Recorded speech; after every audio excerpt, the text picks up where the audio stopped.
Fiche 11. Vitesse et freinage. Vitesse en mètres par seconde. Exprimée verbalement en kilomètres à l'heure, il est plus intéressant de la calculer en mètres par seconde car la distance d'arrêt se mesure en mètres et non en kilomètres. Son évaluation prend également plus de sens lorsque l'on réfléchit en secondes et plus en heures. 50 km/h semble plus lent que 14 mètres par seconde. Pourtant, c'est la même allure. Pour convertir les km/h en mètres secondes, il suffit de multiplier par 3 le chiffre des dizaines de la vitesse indiquée. Exemple, à 50 km/h, 5 fois 3 équivalent à peu près à 15 mètres par seconde. À 90 km/h, 9 fois 3 équivalent à 27 mètres par seconde. Le temps de réaction. C'est le temps qui s'écoule entre la perception de l'obstacle et l'action sur les freins. Environ 1 seconde, au cours duquel le véhicule n'est pas freiné et continue d'avancer. Votre cerveau recherche alors à comprendre ce qu'il se passe et à apporter une réponse adaptée en fonction de votre connaissance ou de votre expérience. Cette analyse est très sujette à l'émotion. Cela signifie que votre stress ou votre euphorie modifie votre analyse. Là où vous auriez peut-être ralenti, vous pouvez ne plus le faire dans certains cas.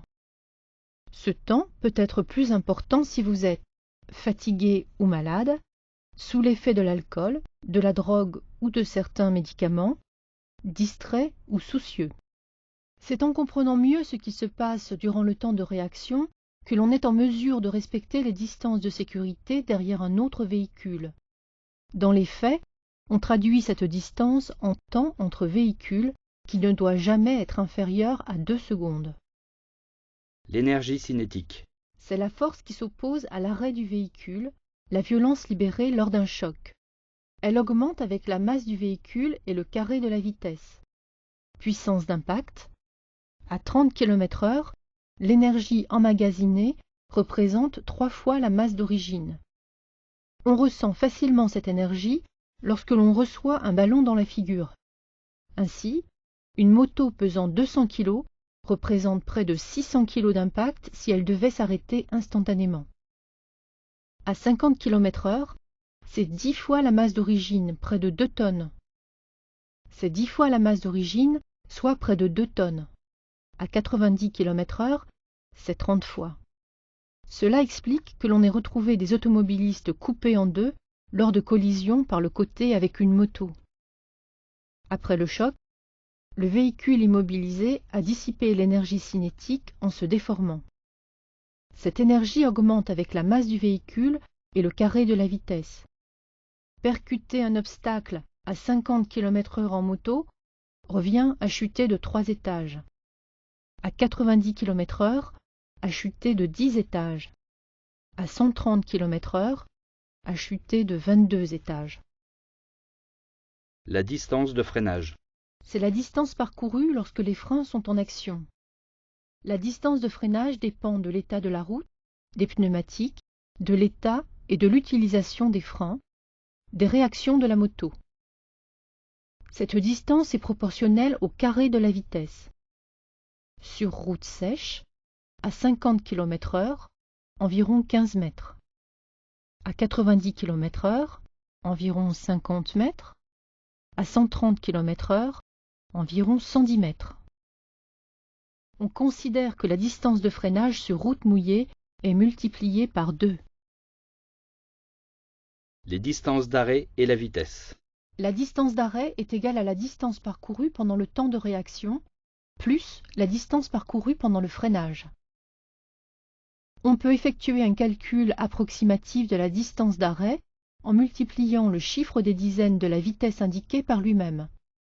Exemple, à 90 km/h, on obtient 9 fois 9, soit environ 81 mètres de distance d'arrêt. Ce calcul permet de faire le parallèle avec la portée des feux de route, supérieure à 100 mètres, ou des feux de croisement, inférieurs à 30 mètres. À 130 km/h, on obtient 13 fois 13, soit 169 mètres de distance d'arrêt. Freinage et réaction de la moto. Lors de l'utilisation du frein avant, la fourche télescopique s'enfonce, absorbe la charge sur l'avant et évite au pilote de passer par-dessus le guidon. Il est impératif de doser et de répartir le freinage. Vous devez anticiper du frein arrière, puis basculer sur le frein avant. L'arrière. La pression sur la pédale doit être ensuite dégressive pour éviter le blocage de la roue arrière.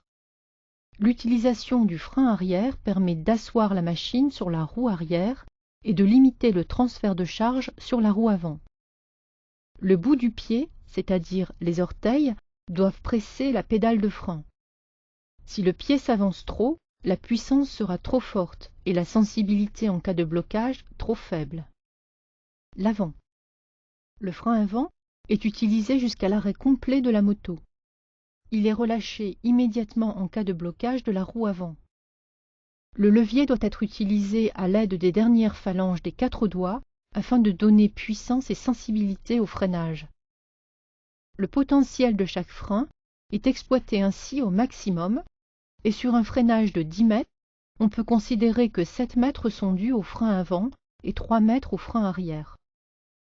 On parle alors d'une efficacité du freinage de 70% grâce au frein avant et de 30% au frein arrière. Il ne faut pas confondre le résultat obtenu et l'usage à 100% du potentiel des deux freins. Freinage et dérapage. Le freinage est la manœuvre la plus fréquemment tentée en situation d'urgence. Mais plus le freinage est brutal et soudain, plus la difficulté de maîtriser sa moto est élevée. En situation d'urgence, un motocycliste sur 5 chute.